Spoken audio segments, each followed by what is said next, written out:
Buenas noches. Hola, ¿qué tal? ¿Cómo estamos? Eh, Me da mucho gusto volver a estar aquí con ustedes, como cada noche, aquí en la Ciudad de México.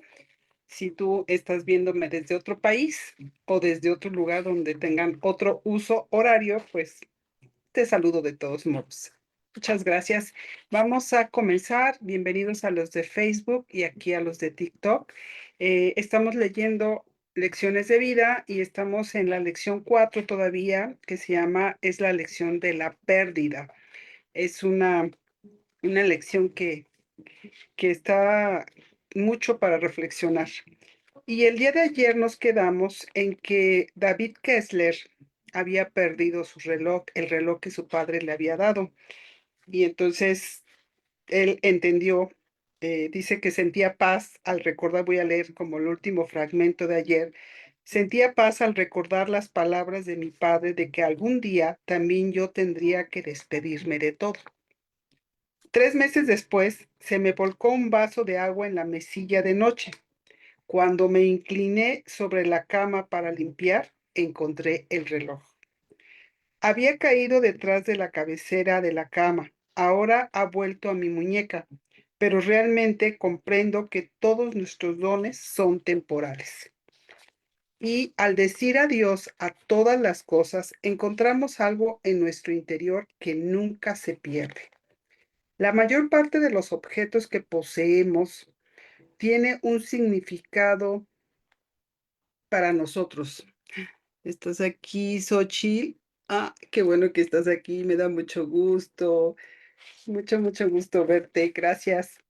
La mayor parte de los objetos que poseemos tiene un significado para nosotros, pero no por las cosas en sí, sino por lo que representan. Y eso que representan es nuestro para siempre. La pérdida es algo complejo, rara vez ocurre en el aislamiento y nadie puede predecir la reacción ante una pérdida. El dolor es personal. Los sentimientos pueden entrar en conflicto, demorarse y ser abrumadores. Talis, qué bueno que ya estás aquí. Buenas noches. Y alguien está aquí ya en Zoom. Gracias también por estar aquí. No veo, yo creo que no tienes prendida la cámara, pero sé bienvenida. Muchas gracias.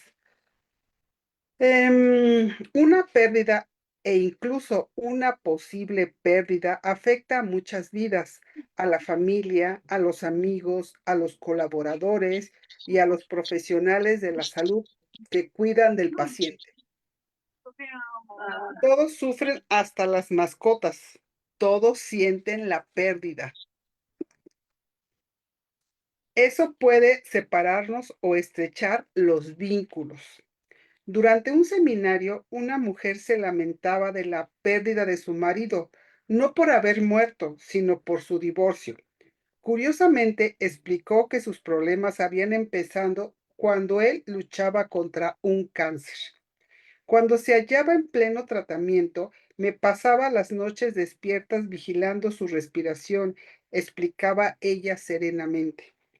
Me desesperaba la idea de perderlo. Solía permanecer despierta preguntándome qué haría yo el día que dejara de respirar. No podía soportar la idea de lo que ocurriría si lo perdía. Finalmente sufrí un colapso nervioso y acabé separándome debido a la culpa.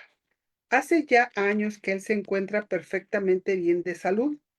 Esto me enseñó que cuando alguien se enfrenta a una enfermedad con riesgo de muerte, toda la atención se centra en él. Todo gira en torno a cómo va, cómo se siente, si el tratamiento está funcionando, etcétera. Comprendí que me sentía egoísta por tener mis propios sentimientos, mis propios miedos. No se me habría ocurrido decir, ¿y yo qué? Eso no habría estado bien. Yo no estaba enferma. ¿Cómo podría haber perdido o haber pedido ayuda cuando era él quien se estaba muriendo? Así que mantuve cerrada la boca hasta que finalmente me derrumbé. Nuestro dolor se ve claramente afectado cada vez que una muerte múltiple u otras circunstancias como un asesinato, una epidemia o lo inesperado de una muerte complican el duelo. Tal vez nos sentimos distraídos del dolor principal por la ira provocada por la circunstancia de la muerte, por el impacto que nos produce su carácter repentino, etcétera. De hecho, creo que todo duelo es siempre complicado, rara vez es simple. Hace años, durante las primeras fases de la epidemia de SIDA a principios de los años 80, Edward perdió a más de 20 personas que él amaba. Sin embargo, en aquel tiempo su sensación de pérdida fue, a su juicio, demasiado pequeña. Yo los quería, repetía y una otra vez. ¿Por qué entonces apenas sentí su muerte? Durante 15 años lo perturbó la idea de no haber sentido nada por aquellas personas que había amado y perdido, hasta que una noche se despertó de pronto en medio de un ataque de pánico y se puso a registrar como un loco toda la casa buscando fotografías de aquellas 20 personas. De súbito, sintió inesperadamente toda la fuerza de su dolor, como si le hubiera caído encima una tonelada de ladrillos. Ahora tenía la fuerza suficiente y estaba preparado para empezar a sentir algunas de esas pérdidas, todos aquellos sentimientos que habían quedado retenidos esperando el momento en que fuera capaz de afrontarlos. Cada uno experimenta sus pérdidas en su propio tiempo y manera. La negación constituye una inmensa gracia. Percibiremos nuestros sentimientos cuando llegue el momento. Mientras tanto, permanecerán guardados a salvo hasta que estemos preparados. Esto se observa frecuentemente en el caso de niños o adolescentes que pierden a sus padres y que pueden no sentir mucho dolor hasta que se hacen adultos y son capaces de afrontarlo. No podemos aceptar o escapar del pasado. El sufrimiento del pasado suele quedar en suspenso hasta que estamos preparados para descubrirlo. A veces las nuevas pérdidas son el detonante de las antiguas y suele ocurrir que no sentimos la pérdida hasta más tarde en la vida, cuando sufrimos una nueva pérdida. Como muchas otras jóvenes esposas de soldados durante los años 40, Maurine se quedó desolada al recibir un telegrama del Departamento de Guerra en que le comunicaban que su esposo había muerto. Novios desde la universidad, ella y Roland habían contraído matrimonio apresuradamente antes de que él se alistara en el ejército. Pocas semanas después del bombardeo de Pearl Harbor, cuando aún no llevaban un año de casados, él terminó su entrenamiento como piloto de combate y fue enviado a ultramar. Después llegó el telegrama.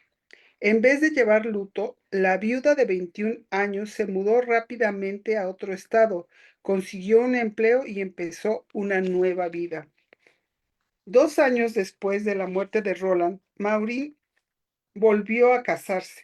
En los años siguientes dio a luz a 3 hijos, pero su pasado estaba casi olvidado.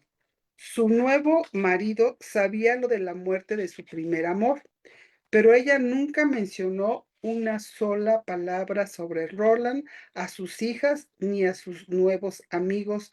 En su casa no había ninguna foto de él, ni tuvo contacto jamás con la familia de Roland o con los que habían sido amigos de la pareja.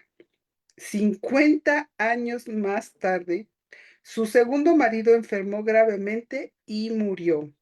Entonces brotó todo su dolor por ambos maridos, entremezclado en un solo río de aflicción y lágrimas. Para manejar sus sentimientos, creó 2 montajes fotográficos en la pared del salón, uno por su primer amor, el otro por el segundo. Esto finalmente le permitió separar los diferentes sentimientos y pérdidas que había sufrido. Las personas se ven a menudo en un conflicto ante la pérdida de sus seres queridos, sobre todo cuando se trata de un padre por quien sentían emociones encontradas. El principal impedimento para resolver y superar su pérdida es su incapacidad de entender por qué se sienten de ese modo respecto a alguien con quien realmente no tenían una buena relación. Mi madre fue muy mala conmigo, decía una mujer. Era realmente una tirana. ¿Por qué me duele su muerte? Es en una reciente versión cinematográfica de la famosa novela de Mary Shelley, Frankenstein, el doctor Frankenstein da vida al conocido monstruo sin tener en cuenta la felicidad de la criatura o cómo sería su vida, condenándola a la miseria y al tormento. Al final de la historia, cuando finalmente matan al doctor Frankenstein, encuentran a la criatura llorando. Cuando le preguntan por qué llora por el hombre que tanto sufrimiento le había causado, la criatura responde llanamente, era mi padre. Lloramos por aquellos que cuidaron de nosotros como era su deber. También lloramos por los que no nos dieron el amor que merecíamos. He visto este fenómeno una y otra vez. El niño con graves lesiones en el hospital que añora a su madre, pero no puede verla, porque está en la cárcel por haberlo golpeado. Puedes afligirte profundamente por personas que fueron terribles contigo, y está bien que los hagas si lo necesitas. Debemos tomar tiempo para lamentar y experimentar nuestras pérdidas y reconocer que esas pérdidas son un hecho, aunque creamos que la persona no se merecía nuestro amor. Sea o no complicada la pérdida, todos sanaremos en nuestro tiempo, en nuestro propio tiempo y a nuestra propia manera. Nadie puede decirnos que ya deberíamos haber sanado o que el proceso va demasiado rápido. El dolor siempre es personal. Mientras sigamos avanzando en la vida y no nos atasquemos, estamos sanando. A menudo recreamos inadvertidamente nuestras pérdidas intentando resolverlas, mejorarlas y finalmente sanarlas. Si la pérdida nos ha producido heridas, tal vez encontraremos maneras de protegernos contra ellas. Nos distanciamos, las negamos, salvamos a los demás, los ayudamos a sanar sus heridas para no sentir las nuestras. Nos volvemos tan autosuficientes como para no necesitar nunca a nadie. ¿Qué tal? ¿Qué tal esta parte? Está súper interesante, ¿no? Estoy tomando un poco de agua para que no me vaya a dar la tos. Me gustaría que me hicieran algún comentario de qué les parece esta última parte. Bueno, esta lección está súper interesante, pero mm, cuando somos rescatadores, cuando tomamos ese rol de rescatador, muchas veces es para evitar sentir el dolor. Eh, Queremos, como dicen, ser autosuficientes para no necesitar a nadie. Entonces, esto es mucho, mucho de reflexionar cuando estemos tratando de rescatar a alguien. ¿Por qué lo estamos haciendo? ¿Qué estamos tratando de ocultar? ¿Qué sentimientos estamos evitando? Yo no entendía por qué lamentaba tanto la muerte de mi padre si él no se apareció en mi vida. ¿Y ahora ya lo entiendes? A mí me afectó la pérdida de mi papá más de lo que yo pensé que sería. Sí, pues es que sí, finalmente es una pérdida lo que aquí leímos, que aunque estuvieran con nosotros o no estuvieran con nosotros o no nos hubieran dado el amor que hubiéramos tenido el derecho, aún así, pues es una pérdida y se vale sentirlo. Qué bueno que lo están identificando y que lo puedan em, hablar y externar. Eso es muy bueno porque eso empieza a sanar nuestra alma y es nuestro proceso. Escribe Elizabeth, no sé si continuar esto porque ya son casi 9:14. Bueno, le voy a empezar un poquito. Escribe Elizabeth, cuando Guillian tenía unos 5 años, sus padres la abandonaron en las escaleras de un orfanato. Aún siendo pequeña, no se lo esperaba y ciertamente no entendía lo que estaba pasando. Ahora es una brillante mujer de mediana edad, emocionalmente sana y autosuficiente. Me habló de su temprana pérdida y de la manera en que la había afectado. Me explicó que había pasado gran parte de su vida intentando sanar esa pérdida, pero que ahora había dado un paso adelante al darse cuenta de un problema mucho más grave. Si bien lo que sufrí de niña fue muy grave, eso ocurrió hace más de 40 años, pero me he dado cuenta de que en los últimos 20 años nadie me ha abandonado como lo hago yo. Wow, wow, wow.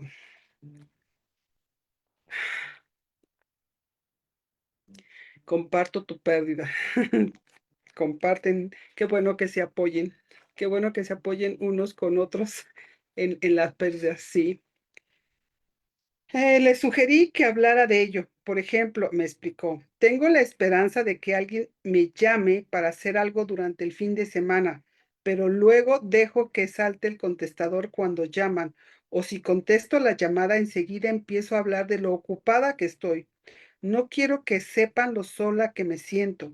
No les estoy no les doy la oportunidad de invitarme a salir y si tengo ocasión de hacer planes para unas vacaciones, me las arreglo para no comprometerme con nada y termino estando sola y sintiendo que no le importo a nadie. ¿Qué tal? Esta parte me he dado cuenta de que en los últimos 20 años nadie me ha abandonado como lo hago yo. Muchas veces somos nosotros mismos los que nos abandonamos y estamos teniendo la pérdida de nosotros mismos. Pues yo creo que lo voy a dejar aquí, porque ya son 9:17 y pues el día de mañana continuamos. Yo creo que ya mañana, espero que ya mañana, es que está larga esta lección. No, yo creo que sí, ya mañana la terminamos la lección de la pérdida. Pues bueno, muchas gracias. Espero que tengan una buena noche, que sea de reflexión con todo lo que escucharon, lo que leímos y que pues pueda ayudarles a procesar esas pérdidas, que todo es a nuestro propio tiempo, a nuestro proceso. Gracias, gracias por estar aquí. Voy a cerrar primero Facebook. Eh, Hasta luego, gracias. Y ahora me voy aquí a